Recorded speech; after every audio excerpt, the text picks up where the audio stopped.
하나님 말씀은 마태복음 3장 13절에서 17절까지 말씀입니다. 하나님 말씀입니다. 이때에 예수께서 갈릴리로서 요단강에 이르러 요한에게 세례를 받으러 하시는데 요한이 말려 가로되 내가 당신에게 세례를 받아야 할 터인데 당신이 내게로 오시나이까? 예수께서 대답하여 가라사대 이제 허락하라. 우리가 이와 같이 하여 모든 의를 이루는 것이 합당하니라 하신대 이에 요한이 허락하는지라.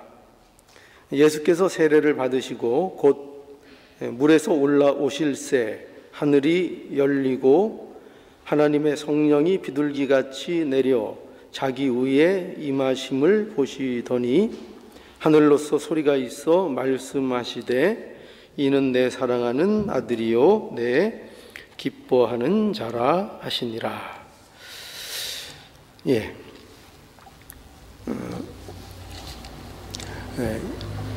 오늘 읽은 이 본문 속에는 예수님께서 세례를 받으시는 장면이 기록되어 있습니다.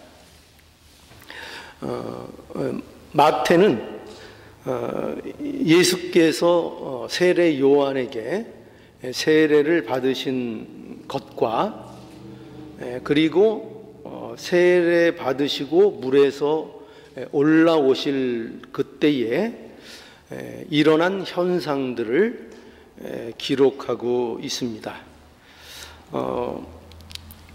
그리고 이 내용에 이어서 나오는 내용이 뭐냐면은 거기 4장 1절부터 보면은 우리가 너무나도 잘 알고 있는 예수께서 성령에게 이끌리셔서 마귀에게 시험을 받으러 광야에 나가시고 마귀로부터 시험을 받으시는 일을 이제 기록하고 있습니다.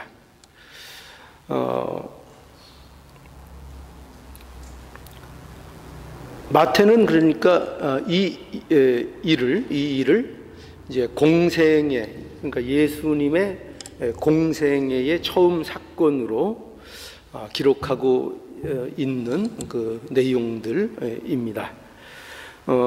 그런데 여기에서 우리가 이제 주목해야 할 흥미로운 사실은 무엇인가 하면은 그 공생애를 예수께서 세례를 받으시는 것으로 이렇게 시작하고 있다는 사실입니다. 그런데 이 두 사건, 즉 세례를 받으시는 일과 그리고 그 사장의 시험을 받으시는 이 일은 어떤 특징이 있는가 하면은 예수님께서 받으실 필요가 없는 것들이라는 사실입니다. 그러니까 예수님은 시험을 받으시는 분이 아니라는 사실입니다. 그죠? 예수님이 시험 받으시는 분인가요? 시험을 받지 않으시는 분입니다. 그런데 그 예수님께서 시험을 받으시고 또 오늘 본문에 기록된 대로 예수님께서 세례를 받으시는데 세례를 받을 필요가 없는 분이신데 세례를 받고 있는 것입니다. 그러니까 이 일을 보면은 세례 요한의 세례는 무슨 세례죠? 회개의 세례입니다. 그렇죠? 회개의 세례입니다. 근데 회개는 누구에게 필요한 겁니까? 죄인에게 필요한 것입니다.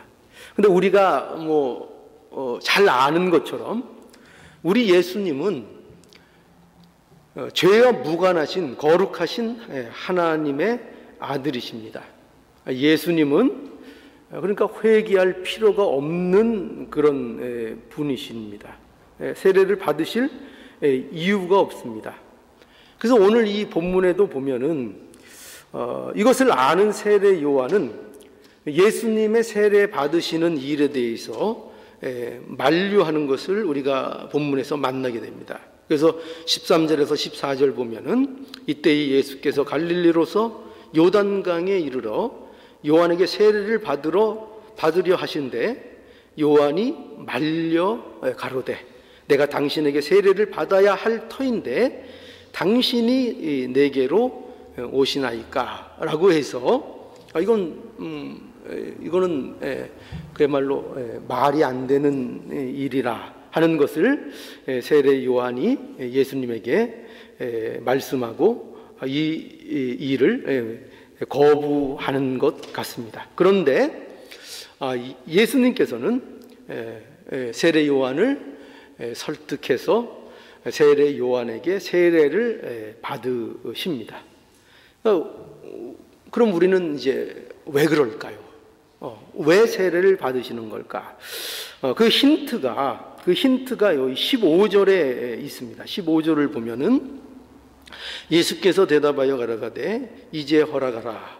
우리가 이와 같이 하여 모든 의를 이루는 것이 합당하니라 하신데 이에 요한이 허락하는지라 라고 되어 있습니다. 여기 예수님은 이렇게 세례 요한에게 말씀하죠. 우리가 이와 같이 하여 모든 의를 이루는 것이 합당하다 이렇게 말씀하고 있죠. 그러니까 예수님이 자신이 세례를 받으시는 것에 대해서 어떻게 얘기하고 있다고요? 어떻게 설명하고 있다고요? 모든 의를 이루기 위한 것이라고 이렇게 말씀하고 있다는 겁니다. 자, 이게 무슨 뜻일까요? 모든 의를 이룬다.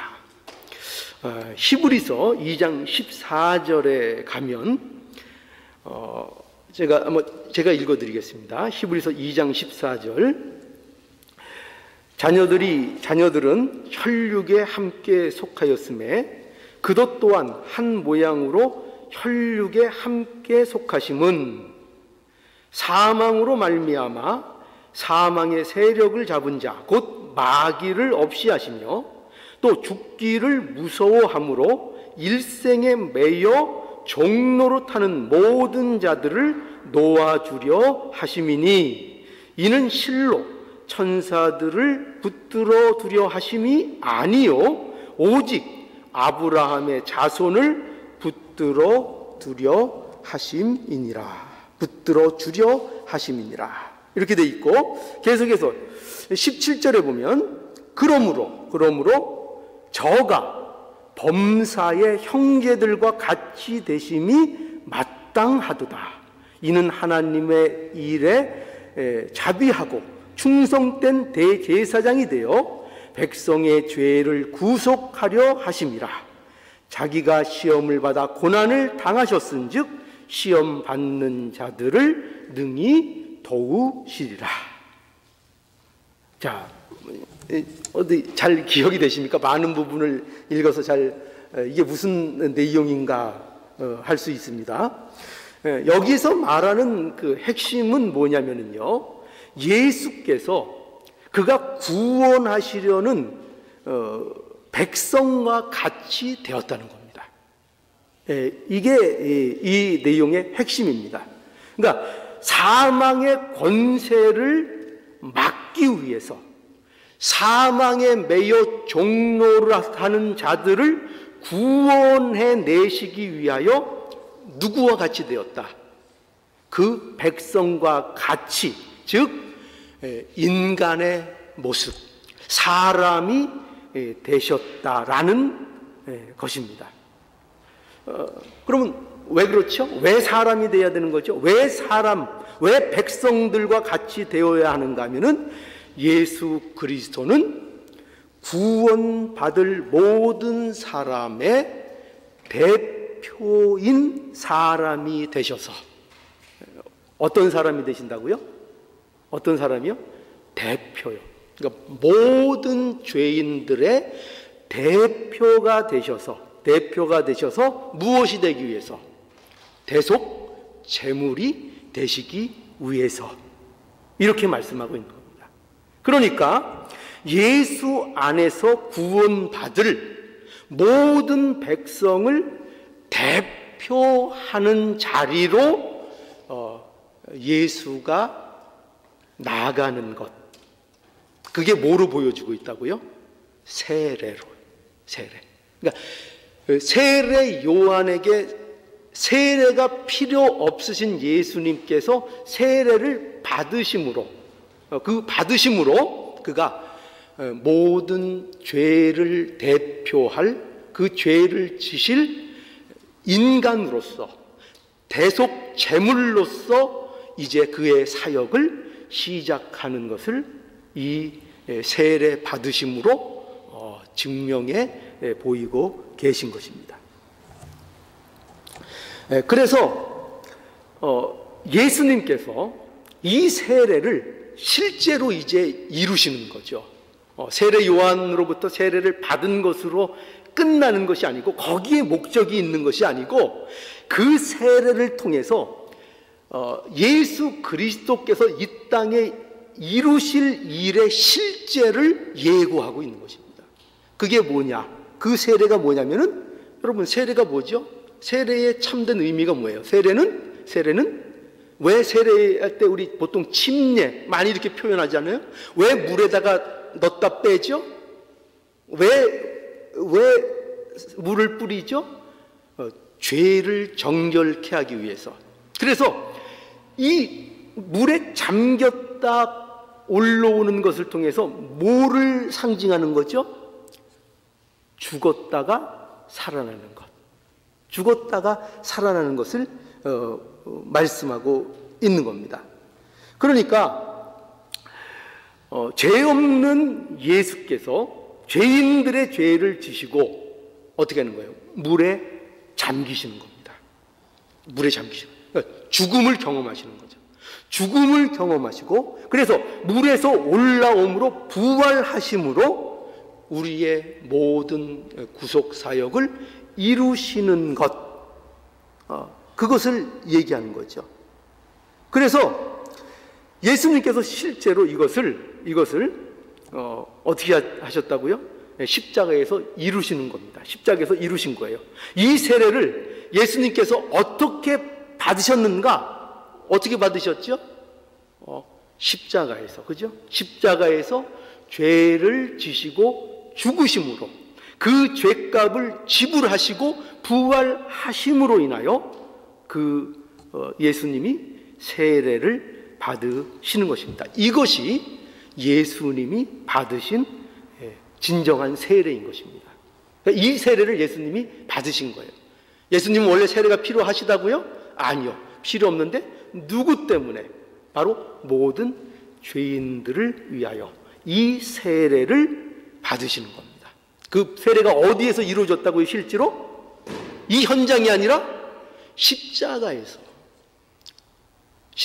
이루시고 부활하심으로, 그 죽으심과 부활로 세례를 하나님으로부터 예수 그리스도께서 완전히 받으신 것입니다.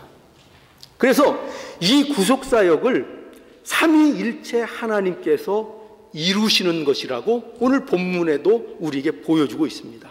여기 16절로 17절에 보면은 예수께서 세례를 받으시고 곧 물에서 올라오실새 하늘이 열리고 하나님의 성령이 비둘기같이 내려 자기 위에 임하심을 보시더니 하늘로서 소리가 있어 말씀하시되 이는 내 사랑하는 아들이요 내 기뻐하는 자라 하시니라. 이 놀라운 두 구절에 누가 등장합니까? 삼위일체의 하나님이 등장합니다. 성부 하나님이 등장하시고, 성자 예수 그리스도가 등장하고, 그리고 성령님이 여기에 등장을 합니다. 그래서 마치 무엇과 같아요? 마치 우리에게 이걸 무엇을 연상시키는가 하면은, 언제 이것이 강조되는가 할 때 하나님의 천지 창조하실 때에 이 삼위일체께서 일하시는 것을 우리는 기억하실 것입니다. 그러니 무엇을 의도하고 있는가 하면은 바로 이 삼위일체 성부 하나님, 성자 예수 그리스도, 그리고 성령께서 이 구속사역을 이루시며 이 예수 그리스도의 구속사역을 통해서 완전히 새로운 창조를 이루시는 그 예수 그리스도로 우리에게 오셨다는 이 사실을 우리에게 보여주고 있는 것입니다. 여러분, 이것이 오늘 이 본문이 가지는 아주 중요한 의미입니다. 그래서 예수 그리스도 안에 우리가 구원받은 것에 대해서 이 내용들이 우리에게 분명한 어떤 이해를 줍니다. 그런데 그것이 무엇인가 하면은 예수님의 세례로 인해서, 아까도 말씀드렸죠, 세례라는 것은 뭐냐면 우리가 물에 들어가서 잠김으로 인해서 죽고 다시 부활, 그래서 새 출발이 시작되는 것을 이 세례가 의미하고 있다고 말씀드렸습니다. 그래서 우리에게 어떤 일이 벌어지는 것이냐 하면 우리에게 이 사실을 가르쳐 줍니다. 뭐냐면 우리의 구원에 대한 것인데, 우리의 구원의 성격이 어떤 것인가를 이 예수님의 세례 받으시는 이 일로 인하여 우리에게 가르쳐 주시는데, 그것은 무엇인가 하면 우리의 구원이라는 것이 우리의 소속이 옮겨진 것이라는 것을 우리에게 가르쳐 주는 겁니다. 자, 이게 무슨 말인가 하면 로마서 5장 12절에 가보면 12절에 이러므로, 우리 이 구절 여러 구절을 봐야 되니까 한번 찾아보죠. 로마서 5장 12절에 한번 가보실까요? 로마서 5장 12절.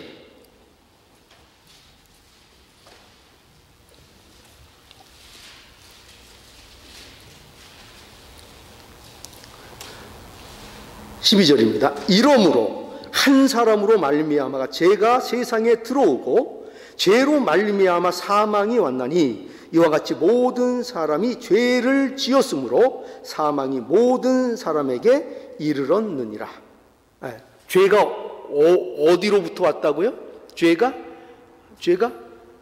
한 사람 아담으로 말미암아 세상에 죄가 들어오고 그것으로 인하여 우리에게, 모든 인류에게 사망이라는 것이 이르게 되었다는 거죠.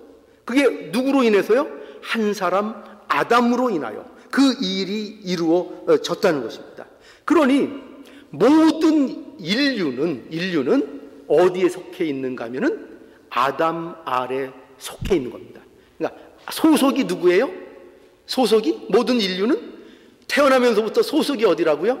아담의 소속인 것입니다. 아담의 소속. 그러니 그들에게 마땅히 사망이요 멸망의 결과가 기다리는 그 영역 속에 있는 것입니다. 그런데 17절에 보면, 로마서 5장 17절에 보면 한 사람의 범죄로 인하여 사망이 그 한 사람으로 말미암아 왕노릇하였은즉 더욱 은혜와 의의 선물을 넘치게 받은 자들 한 분 예수 그리스도로 말미암아 생명 안에서 왕노릇하리로다. 또 18절에 보면 그런즉 한 범죄로 많은 사람이 정죄에 이른 것 같이 의의 한 행동으로 말미암아 많은 사람이 의롭다 하심을 받아 생명에 이르렀느니라. 이 얘기들이 다 무엇을 얘기하고 있다고요? 아담의 소속에서 예수님의 소속으로 무엇이 바뀌었다고요? 그 신분이 바뀐 거예요. 그 신분이. 우리가 구원의 성격을 분명하게 이해할 수 있어야 됩니다. 구원을 받았다. 하나님 앞에 우리가 예수 그리스도 안에서 구원을 받았다 할 때에 거기에 갖고 있는, 그 구원이 갖고 있는 가장 중요한 특성, 그 성격이 어떤 것이냐 하면은 바로 신분이 변한 것입니다. 신분이 변화하고 그 신분의 변화 속에서 소속이 옮겨졌다는 것을 의미하는 것입니다. 그래서 그 소속의 변화로 인하여 우리에게 이제 실제적으로 이루어진 일들이 뭐냐면, 놀랍게도 예수와 연합된 자가 되었다는 것입니다. 그러니까 이 세례를 통해서 하나님이 예수 그리스도를 통해서 예수 그리스도에게 이루신 그 세례라는 사건을 통해서 우리도 예수 안에서 세례를 받은 자들이 되고, 그 세례로 인하여 우리에게 일어난 가장 놀라운 일이 뭐냐면 바로 예수 그리스도와 연합된 존재가 되었다는 것입니다. 이게 구원의 핵심입니다. 우리가 구원받은 이 구원의 성격의 핵심적인 요소입니다. 그래서 이것에 대해서 또 로마서 6장 3절로 5절로 보면은 더 정확하게 기록된 하나님의 말씀이 있는데 이렇게 설명됩니다. 무릇 그리스도 예수와 합하여 세례를 받은 우리는 그의 죽으심과 합하여 세례 받은 줄을 알지 못하느냐. 그러므로 우리가 그의 죽으심과 합하여 세례를 받음으로 그와 함께 장사되었나니, 이는 아버지의 영광으로 말미암아 그리스도를 죽은 자 가운데서 살리심과 같이 우리로 또한 새 생명 가운데에서 행하게 하려 함이니라. 만일 우리가 그의 죽으심을 본받아 연합한 자가 되었으면 또한 그의 부활을 본받아 연합한 자가 되리라. 이렇게 말씀하고 있습니다.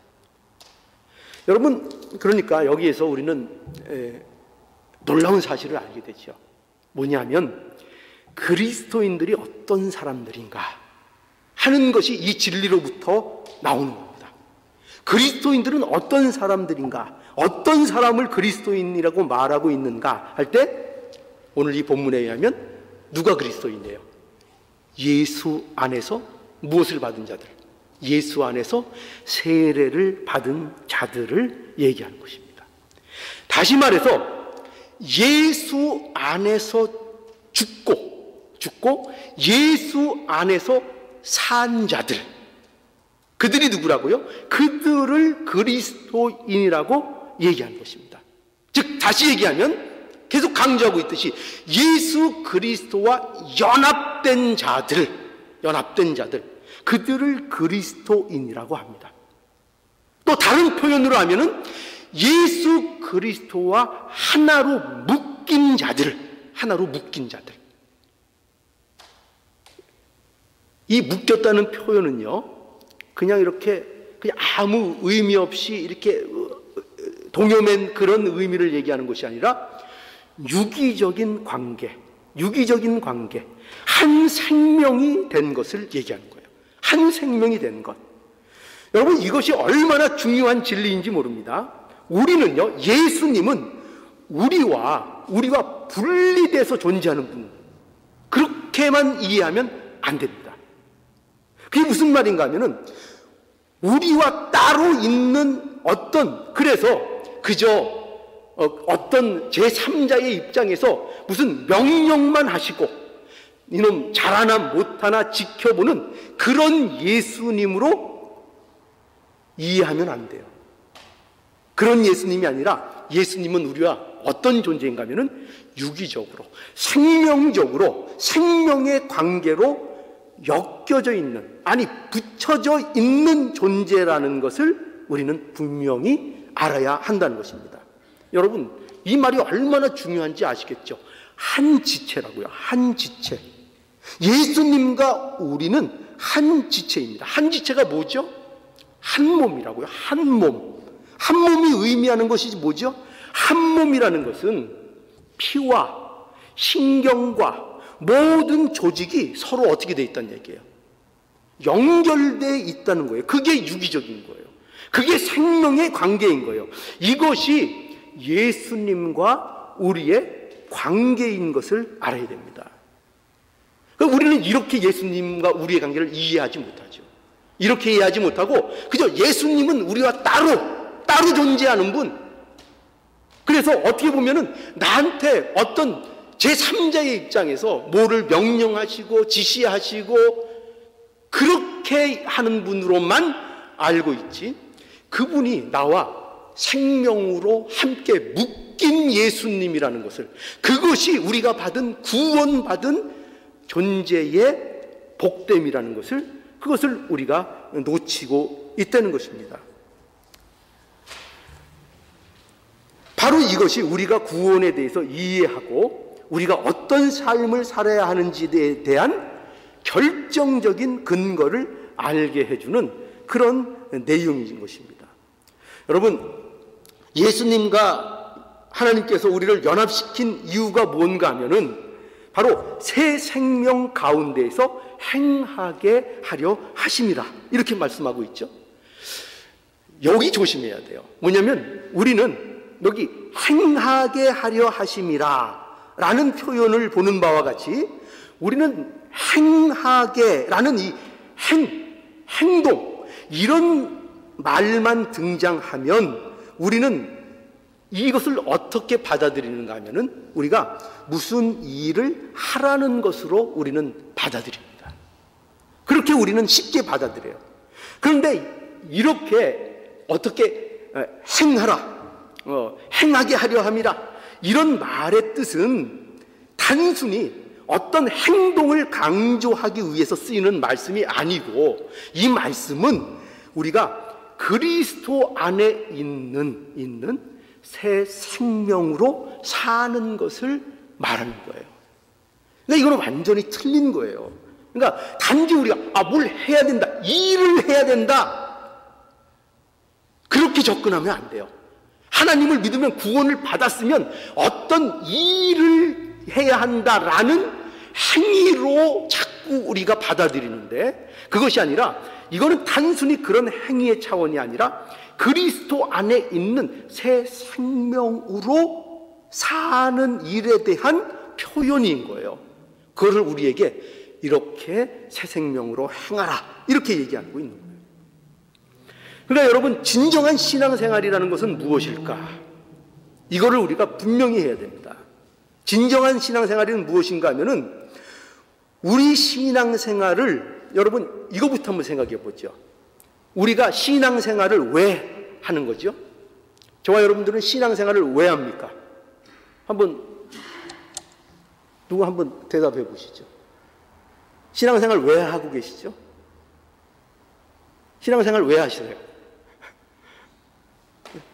누가 대답하시게요? 우리 이선재 검사님, 신앙생활 왜 하시죠?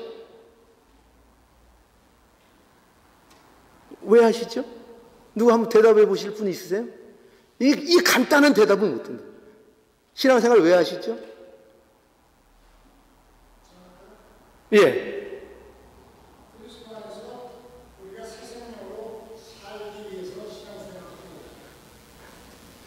예, 어렵게 말씀하셨는데 맞아요. 예. 왜 신앙생활 하는가?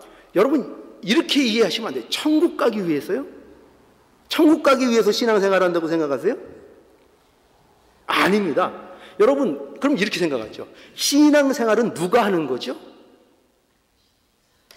신앙생활은 누가 하는 겁니까? 세상 사람들이 하는 겁니까? 누가 하는 거죠? 믿는 자가 하는 거예요, 신앙생활은. 믿는 자가 신앙생활을 한다고요. 그러니까 우리는 예수를 믿음, 하나님의 나라에 대한 약속을 이미 받은 자들이에요. 이미 받은 자들. 그러니까 예수 그리스도 안에 있으면 천국에 대한 보상을, 천국에 대한 보증을 이미 약속을 받은 자들이에요. 그런데 그럼 이렇게 질문해요. 그럼 신앙생활은 왜 하죠? 왜 하죠? 우리 표현대로 쉽게 표현하면 우리가 늘 하는 표현 있잖아요. 우리의 구원을 이루어 나가기 위하여 우리는 신앙생활을 하는 것입니다. 구원을 이루어가는 거예요. 그런데 그 구원을 이루어 나가는 것이 어떻게 하는 것이 구원을 이루어 나가는 것이냐 하면, 구원을 이루어 나가는 것은 일이 아니에요. 이 함정에서 자꾸 우리가 나와야 돼요. 일이 아니에요. 일을 하는 게 구원을 이루어 나가는 게 아니에요. 우리의 존재가 하나님으로 충만해지는 거예요.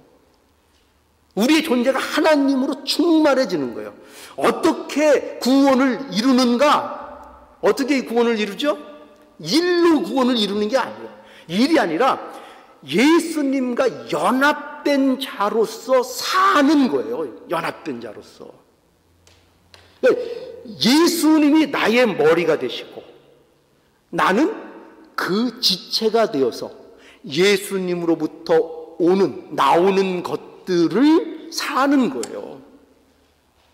예수님으로부터 나오는 것들을 사는 거예요. 그게 구원을 이루어 나가는 거예요. 그래서 구원을 이루어 나가는 것은 무슨 일을 하는 것이 아니고 무슨 종교 행위가 아니고 그리스도의 성품을 닮아가고 그리스도의 성품에 참여하는 것, 이게 구원을 이루어 나가는 거라고요. 예수 그리스도 안으로부터 흘러나오는 것들을 우리의 삶 속에 결실해 나가는 거, 이게 구원을 이루어 나가는 거라고요. 그래서 여러분, 우리가 가장 쉽게 생각할 수 있는 것 중에 이런 게 있죠. 갈라디아서 5장에 가보면 우리 한번 보죠. 갈라디아서 5장.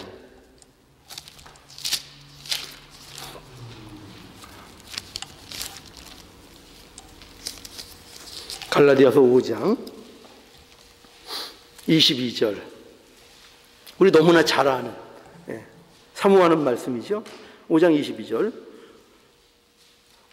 오직 성령의 열매는 사랑과 희락과 화평과 오래 참음과 자비와 양성과 충성과 온유와 절제니 이 같은 것을 금지할 법이 없느니라. 여기 우리가 잘 아는 성령의 열매 9가지가 나열되어 있지요. 이렇게 오해하지 마시기 바랍니다. 뭐냐면 성령의 열매는 9가지다. 그럴까요? 성령의 열매는 9가지 딱 정해져 있습니까? 성령의 열매가 9가지만 있는 게 아니에요. 성령의 열매라는 것은 여기 9가지로 표현되고 있지만 예수 그리스도로 인하여 나오는 모든 존재, 그러니까 예수 그리스도로 인하여 나오는 존재적인 모든 가치, 그로부터 흘러나오는 모든 것들의 표현, 그것을 여기 표현하고 있는 거예요. 그러니까 예수로부터 나오는 것들, 성령 안에 거할 때 나오는 것들, 그런 것들이 무수히 하나님의 어떠하심을 몇 가지 단어들로, 세상이 규정한 단어들로 그것들을 다 설명할 수 있을까요? 없죠. 그런데 우리는 그것을 설명해야지 우리가 알아듣죠. 그러니 이와 같은 설명들이 있는 거예요. 성령의 열매는 사랑과 희락과 화평과 오래 참음과 자비와 양성과 충성과 온유와 절제니, 이런 것들, 이건 하나님으로부터 나오는 것들의 다 어떤 표현들인 거예요. 인간의 언어, 우리가 알아들을 수 있는 언어들로 만들어 표현하는 내용들인 거예요. 그러니 예수 그리스도와 흘러서 나오는 것들이 여기에만 한정되어 있을까요? 아니죠. 무한히 많은 어떤 것들이 있는 거죠.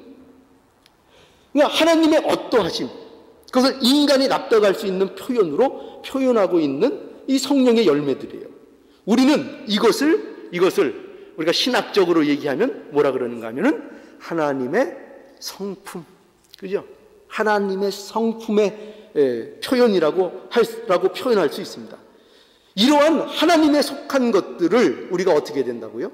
우리가 두렵고 떨림으로 사모하고 그렇게 살려고 하는 이 몸부림 속에 사는 것, 이것이 뭐냐면 이것이 구원을 이루어 나가는 거라고요. 이것이 구원을 이루어 나가는 거예요. 그러니까 바울의 기도도 보세요. 바울의 기도 우리 한번 보죠. 얼마나 성경이 이 문제를 계속 강조하는데도 우리는 이 사실들을 자꾸 망각하고 외면하고 잘 모르는가 하면 바울의 기도를 보죠. 에베소서 3장 14절. 바울의 기도의 내용 보세요. 얼마나 중요한 내용인가. 이러므로 내가 하늘과 땅에 있는 각 족속에게 이름을 주신 아버지 앞에 무릎을 꿇고 비노니 그 영광의 풍성함을 따라 그의 성령으로 말미암아 너희 속사람을 능력으로 강건하게 하옵시며 믿음으로 말미암아 그리스도께서 너희 마음에 계시게 하옵시고 너희가 사랑 가운데 뿌리가 박히고 터가 굳어져서 능히 모든 성도와 함께 지식에 넘치는 그리스도의 사랑을 알아 그 넓이와 길이와 높이와 깊이가 어떠함을 깨달아 하나님의 모든 충만하신 것으로 너희에게 충만하게 하시기를 구하노라. 이 기도의 중요성을 아시겠어요? 기도의 핵심이 뭐죠? 하나님의 모든 충만하신 것으로 충만케 되는 것이 이 기도의 목적인 거예요. 성도에게, 사도 바울이 성도들에게, 교회에게 무엇을 이루어지기를 원하는가 할 때 하나님의 모든 충만한 것들이 그들에게 충만해지기를 구하고 있다고요. 무슨 세상적인 성공 이런 거 얘기하는 거 아니에요. 그거 얘기하는 거 아니고 오직 하나님 안에 있는 그 충만한 것들, 그것이 성도들 안에, 교회 안에 충만해지는 것이 바울의 소망이고 소원이고 그것이 신앙의 목적이라고요. 그것이. 여러분 15절에도 보세요. 4장 15절. 오직 사랑 안에서 참된 것을 하여 범사에 그에게까지 잘할지라 그는 머리니 곧 그리스도라. 교회에게 요구하는 게 뭐죠? 잘하는 거예요. 잘하는 거. 잘하는 거. 누구에게까지? 그리스도에게까지. 그러니까 그리스도에게까지 잘하는 게 목표라고요. 그러니 무슨 능률이니 무슨 성공이니 무슨 이런 가치를 논하는 것이 아니라 성품적인 것을 논하고 있다고. 성품. 하나님의 성품, 그리스도의 성품에 참여하고 그것이 우리들의 삶 가운데 점점 이루어지는 것이 목적인 것으로 우리에게 말씀하고 있다고요. 5장 8절로 9절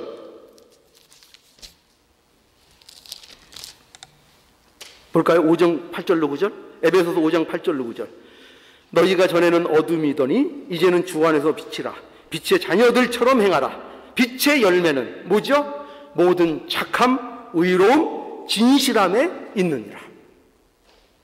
그죠? 다 무엇과 관련된 거죠? 다 무엇과 관련된 거죠?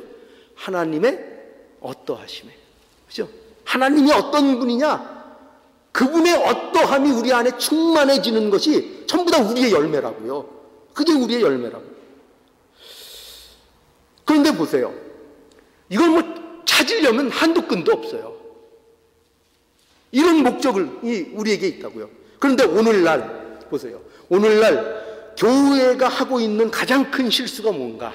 교회가 하고 있는 가장 큰 실수가 뭔가 하면은 복음을 말하고 예수를 말하면서 교인들에게 세상에서 사는 삶은 전혀 다른 방식을 가르친다는 거예요. 완전히 앞뒤가 틀려버려요. 복음을 얘기하고 예수 그리스도를 얘기하는데 세상에서 사는 방법은 세상적인 원리를 따라가고 세상에서 지혜롭게 사는 법을 얘기해 준다고요. 세상에서 지혜롭게 사는 법.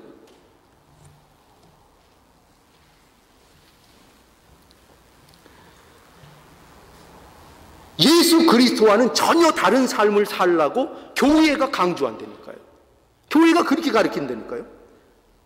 여러분 성경을 잘못 이해하면 특히 구약, 하나님의 이 구약 말씀, 특히 하나님의 말씀은 잘못 이해하면 어떻게 이 구약을 보게 되냐면은 이 하나님의 말씀을 인간들의 성공담으로 변질시키는 겁니다. 인간들의 성공담으로요. 그래서 구약의 인물들이 이룬 성공은 여러분 성공 그 자체를 보여주려는 게 아니에요. 우리는 자꾸 누구처럼 성공하자, 누구처럼 잘 되자 자꾸 구약 인물들을 들면서 그렇게 얘기하잖아요. 그런데 구약에서 보여주는 그런 모든 인물들의 성공은 성공 그 자체를 보여주려는 것이 아니라 예수 안에서 하나님의 자녀가 된 자들의 구원의 영광스러움이 어떠한가를 표현하는 구약적인 방법이라고요. 그거를 구약이 보여주고 있는 거예요. 그래서 그것을 통해서 앞으로 오실 예수 그리스도 안에서 누리는 영광이 어떠한가를 보여주는 거라고요. 그거를 구약에서는 성공, 부자, 어떤 집이 잘 되고 자손이 번성하고 이런 거로 설명하고 있는 거라고요. 그런 거로 설명하고 있는 거예요. 그래서 그거를 그대로 오늘날 끌어와서 마치 세상적인 성공이 하나님을 잘 믿는 어떤 기준처럼 제시되고 있는 그런 시대에, 그런 교회의 그런 모습들을 갖고 있다는 것이 얼마나 이것이 하나님 앞에 참으로 걱정스럽고 한탄스러운 일인지 모릅니다. 그런 것을 그대로 끌고 와서 마치 세상의 성공이 하나님을 잘 믿는 어떤 기준인 것처럼 이렇게 가르치고 있는 겁니다.